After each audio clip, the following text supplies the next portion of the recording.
श्यावर रामचंद्र की जय। भक्त तुलसीदास की जय। अब हम वह प्रसंग आपको सुना रहे हैं जब पवन पुत्र हनुमान जी समुद्र पार करके लंका में जाने को तैयार हैं। इससे पहले तुलसीदास जी भगवान श्री राम की वंदना करती हैं, वंदना लिखती हैं और पवन पुत्र हनुमान जी की वंदना करती हैं। वह आपको सुना दें, फिर हम इसके आगे का प्रसंग आपको विस्तार रूप से सुना रहे हैं। शांतम शाश्वतम प्रेयमनघम निर्वाण शांति प्रदम ब्रह्मा शंभु फणीन्द्र सेव्यमनिशम वेदांत वेद्यम विभुम रामाख्यम जगदीश्वरम सुरगुरुम माया मनुष्यम हरिम वंदेहम करुणाकरम रघुवरम भूपाल चूड़ामणिम। शांत सनातन अप्रेमी प्रमाणों से परे निष्पाप मोक्ष रूप परम शांति देने वाले ब्रह्मा शंभु और शेष जी से निरंतर सेवित वेदांत के द्वारा जानने योग्य सर्वव्यापक देवताओं में सबसे बड़ी माया से मनुष्य रूप में दिखने वाले समस्त पापों को हरने वाले करुणा की खान रघुकुल में श्रेष्ठ तथा राजाओं के शिरोमणि राम कहलाने वाले जगदीश्वर की मैं वंदना करता हूँ। नान्यास्पृहा रघुपते हृदये स्मदीये सत्यम वदाम च मोहान खिलांतरात्मा भक्तिम प्रयच्छ रघुपंगव निर्भरा में कामादिदोषरहितम कुर्मान संचय। हे रघुनाथ जी, मैं सत्य कहता हूँ और फिर आप सबके अंतरात्मा ही हैं। आप सब कुछ जानते ही हैं कि मेरे हृदय में दूसरी कोई इच्छा नहीं है। हे रघुकुल श्रेष्ठ, मुझे अपनी पूर्ण भक्ति दीजिए और मेरे मन को काम आदि दोषों से रहित कीजिए। अतुलित बलधामम हेम शैलावदेहम दनुजबन कृशानम ज्ञानी नाम ग्रगण्यम सकल गुण निधानम वानराणाम धीशम रघुपति प्रिय भक्तम बात जातम नमामि। अतुल बल के धाम, सोने के पर्वत, सुमेर के समान कांतियुक्त शरीर वाले दैत्य रूपी वन को ध्वंस करने के लिए अग्नि रूप ज्ञानियों में अग्रगण्य संपूर्ण गुणों के निधान वानरों के स्वामी श्री रघुनाथ जी के प्रिय भक्त पवन पुत्र को हनुमान जी को भी मैं बार बार प्रणाम करता हूँ। इस प्रकार की वंदना लिख रहे हैं। जामवंत के बचन सुहाए सुनी हनुमंत हृदय अति भाए। तब लगी मोहि परिखेऊ तुम भाई सही दुख कंद मूल फल खाई। जब लगी आवों से तही देखी हुई काजू मही रस विसेखी। यह कही नाय सबनी कहु माथा चले हर से ही धरी रघुनाथा। जामवंत के सुंदर वचन सुनकर हनुमान जी के हृदय को बहुत ही अच्छा लगा। वे बोले, हे भाई, तुम लोग दुख सहकर कंदमूल फल खाकर तब तक मेरी प्रतीक्षा करना, राह देखते रहना जब तक मैं सीता को देखकर लौटने आऊं। काम अवश्य ही होगा, क्योंकि मुझे बहुत ही हर्ष हो रहा है। यह कहकर और सबको मस्तक नवाकर तथा हृदय में श्री रघुनाथ जी को धारण करके हनुमान जी हर्षित होकर आगे को बढ़ते हैं। सिंधु तीर एक भूधर सुंदर कौतुक कूद चढ़े उताऊ पर। बार बार रघुवीर समारी तर क्यों पवन तनय बल भारी। जय गिरि चरण दे हनुमंता चले उसगा पाताल तुरंता। यमी मोग रघुपति करबाना, यही भांति चले ओ हनुमाना। जल निधि रघुपति दूत बिचारी, तई मैना होई श्रमहारी। समुद्र के तीर पर एक सुंदर पर्वत था। हनुमान जी खेल से ही अनायास ही कूदकर उसके ऊपर जा चढ़ी और बार बार श्री रघुनाथ जी का स्मरण करके अत्यंत बलवान हनुमान जी उस पर से बड़े वेग से उछलते हैं। जिस पर्वत पर हनुमान जी पैर रखकर चले, जिस पर से वे उछले, वह तुरंत ही पाताल में धंस जाता है। जैसे रघुनाथ जी का अमोघ बाण चलता है, उसी तरह हनुमान जी चले।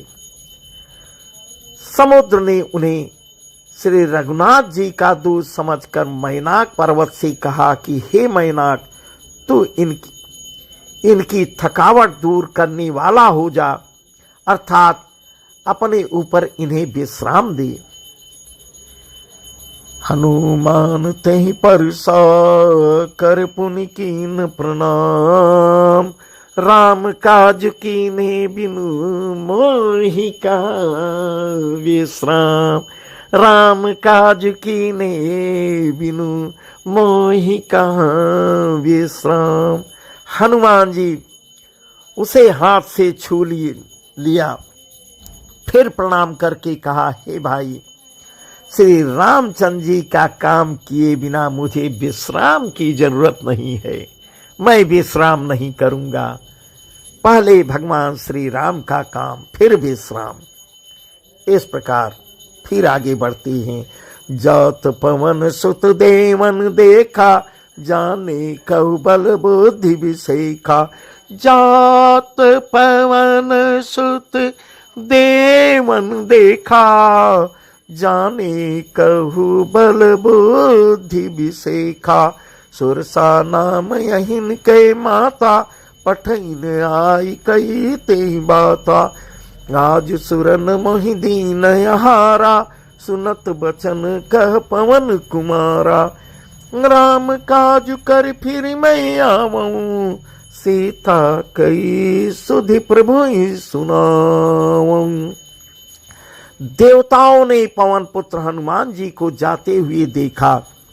उनकी विशेष बल बुद्धि को जानने के लिए परीक्षा लेने के लिए उन्होंने सुरसा नामक सर्पों की माता को भेजा। उसने आकर हनुमान जी से यह बात कही, आज देवताओं ने मुझे भोजन दिया है। यह वचन सुनकर पवन कुमार हनुमान जी ने कहा, श्री राम जी का कार्य करके मैं लौट आऊंगा और सीता जी की खबर प्रभु को सुना दूंगा, तब मैं आकर तुम्हारे मुंह में प्रवेश करूंगा। इस प्रकार उससे कहते हैं, तव तो बदन पैठी हम आए, सत्य कहूं मही जान दिमाये। कवने जतन दे नहीं जाना, ग्रसस न मोहि कहो हनुमाना। जो जन भरित बदन पसारा, कपितनु कीन दुगुन विस्तारा।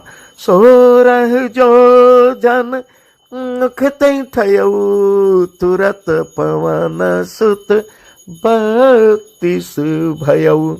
इस प्रकार उससे कह रहे हैं, तब मैं आकर तुम्हारे मुंह में प्रवेश करूंगा तो मुझे खा लेना हे माता। माँ कह रहे हैं, फिर भी मैं सत्य कहता हूं, अभी मुझे जाने दो। जब किसी भी उपाय से उसने जाने नहीं दिया, तब हनुमान जी ने कहा, तो फिर मुझे खा ही लो। इस प्रकार कह रहे हैं। उसने जोजन भर 4 कोस में मुंह फैलाया, तब हनुमान जी ने अपने शरीर को उससे दूना बढ़ा दिया। उसने 16 योजन का मुख किया, तुरंत हनुमान जी 32 योजन के हो गए। इस प्रकार दूना बढ़ाते चले जा रहे हैं। जस जस सुरसा बदन बढ़ावा था, सुदून कपि रूप दिखावा। जस जस सुरसा बदन बढ़ावा तासु दून कपि रूप दिखावा। सत जो जन तैयानन कीना अति लघु रूप पवन सुत लीना। बदन पैठ पुनि बाहिर आवा मागा विदाता ही सिरुनावा। मोय सुरन जही लागी पठावा बुद्धि बल मरम तोर मई पावा। जैसे जैसे सुरसा मुख का विस्तार बढ़ाती है हनुमान जी उसका दूना रूप दिखलाते चले गए। उसने 100 योजन 400 को उसका मुख किया। तब हनुमान जी ने बहुत ही छोटा रूप धारण कर लिया और वे उसके मुंह में घुसकर तुरंत फिर बाहर भी निकल आए और उसे सिर नवाकर विदा मांगने लगे। उसने कहा, मैंने तुम्हारे बुद्धि और बल की परीक्षा ले ली, भेद पा गया, जिसके लिए देवताओं ने मुझे भेजा था। इस प्रकार का वो कह रही है। राम काज सब करी हूँ तुम बल बुद्धि निधान। राम काज सब करी हूँ तुम बल बुद्धि निधान। आशीष दे गई सो हरसि चले हनुमान। इस प्रकार वह कह रही है कि तुम श्री रामचंद्र जी का सब कार्य करोगे क्योंकि तुम बल बुद्धि के भंडार हो। यह आशीर्वाद देकर वह चली गई। तब हनुमान जी हर्षित होकर फिर आगे बढ़ते हैं। निश्चर एक सिंध महुरही करि माया नभ के खग गहई। जीव जंतु जय गगन उड़ाई जल बिलो कितिन के परिछाई। गई छासक सन उड़ाई ए विधि सदा गगन चर खाई। सोई चल हनुमान कह कीना तासु कपट कपितुर तहि चीना। समुद्र में एक राक्षसी रहती थी। वह माया करके आकाश में उड़ते हुए पक्षियों को पकड़ लेती थी। आकाश में जो जीव जंतु उड़ा करते थे वह जल में उनकी परछाई देखकर ही पकड़ लेती थी, परछाई से पकड़ती थी। बहुत ही खतरनाक थी। रावण उसको पहरेदार बनाया था, उस परछाई को पकड़ती थी जिससे वे उड़ नहीं सकते थे और जल में गिर पड़ते थे। इसी प्रकार वह सदा आकाश में उड़ने वाले जीवों को खाया भी करती थी। उसने वही छल से हनुमान जी पर भी प्रयोग किया, किंतु हनुमान जी तुरंत ही उसका कपट पहचान लिए। ताहि मारी मारुत सुत बीरा बारिधि पार गयऊ मति धीरा। ताहि मारी मारुत सुत बीरा बारिधि पार गयऊ मति धीरा। जहाँ जाई देखी बन सभा गुंजत चंचरीक मधुलोभा। नाना तर फल फूल सुहाए खग मृग वृंद देखी मन भाए। शैल विशाल देखी के आगे तापर धाय चढ़ो भई त्यागे। पवन पुत्र हनुमान जी धीर बुद्धि वाले वीर हन, उसको मारकर समुद्र के पार आ गए। वहां जाकर उन्होंने वन की शोभा देखी। मधु पुष्प रस के लोभ से भौरे गुंजार कर रहे थे। अनेकों प्रकार के वृक्ष फल फूल से शोभित हो रहे हैं। पक्षी और पशुओं को समूह को देख कर तो वे मन में बहुत प्रसन्न हुए। सामने एक विशाल पर्वत देखकर हनुमान जी भय त्याग कर उस पर दौड़ कर चढ़ जाते हैं। उमान कछु कपि के अधिकाये प्रभु प्रताप जो कालहि खाई।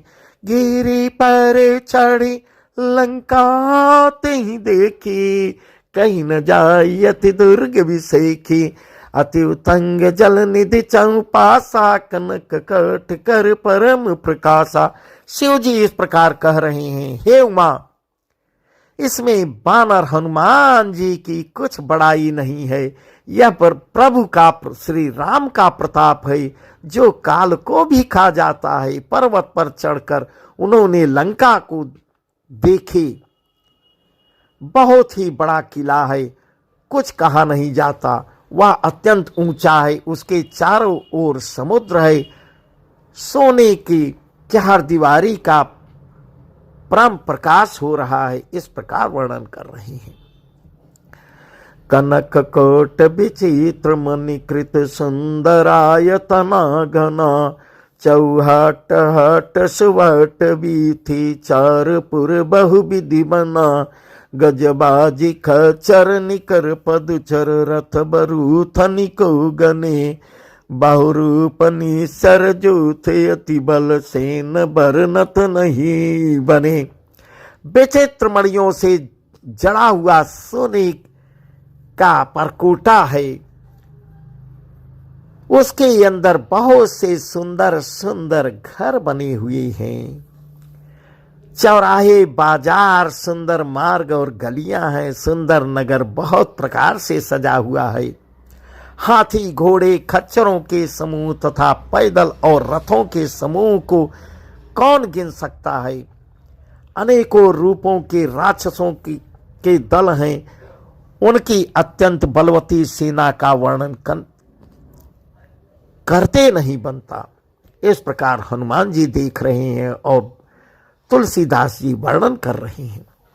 बन बाग उपवन बाटिका सरकूप बापे सोहई, नर नाग सुर गंधर्व कन्या रूप मुनि मन मोहई, नर नाग सुर गंधर्व कन्या रूप मुनि मन मोहई, कहमाल देह विशाल शैल समान यति बल गर जई, नाना यखरन भिरई बहु विधि एक एकन तर जई। इस प्रकार कितना सुंदर वर्णन कर रहे हैं। वन, बाग, उपवन, बगीचे, फुलवाड़ी, तालाब, कुएं और बावलियां सुशोभित हो रही हैं। मनुष्य, नाग, देवताओं और गंधर्वों की कन्याएं अपने अपने सौंदर्य से मुनियों के भी मनों को मोह ले रही हैं। कहीं पर्वत के समान विशाल शरीर वाले बड़े ही बलवान मल्ल पहलवान गरज रहे हैं। वे अनेकों अखाड़ों में बहुत प्रकार से भिड़ती और एक दूसरे को ललकारते हैं। इस प्रकार वर्णन कर रहे हैं। करि जतन भटकटिन बिकट तन, नगर चहुदिस रछहि, कहु महिष मानुष धेनु खर यज खल निशाचर भछहि, ए लागे तुलसीदास की कथा कछु एक ही कही, रघुबीर सर तीरथ शरीर त्यागी गति पै है सही। इस प्रकार भयंकर शरीर वाले करुण योद्धा यत्न करके बड़ी सावधानी से नगर की चारों दिशाओं में सब ओर से रखवाली कर रहे हैं। कहीं दुष्ट राक्षस भैंसों, मनुष्यों, गायों, गधों और बकरों को खा रहे हैं। तुलसीदास ने इनकी कथा इसलिए कुछ थोड़ा सा वर्णन किया कि ये निश्चित ही श्री रामचंद्र जी के बाण रूपी तीर्थों में शरीर को त्याग कर परम गति पावेंगे। इस प्रकार तुलसीदास गोस्वामी जी लिख रहे हैं। पुर रखवारे देखी बहु, कपि मन कीन विचार, अति लग रूप धरो निसी, नगर करहु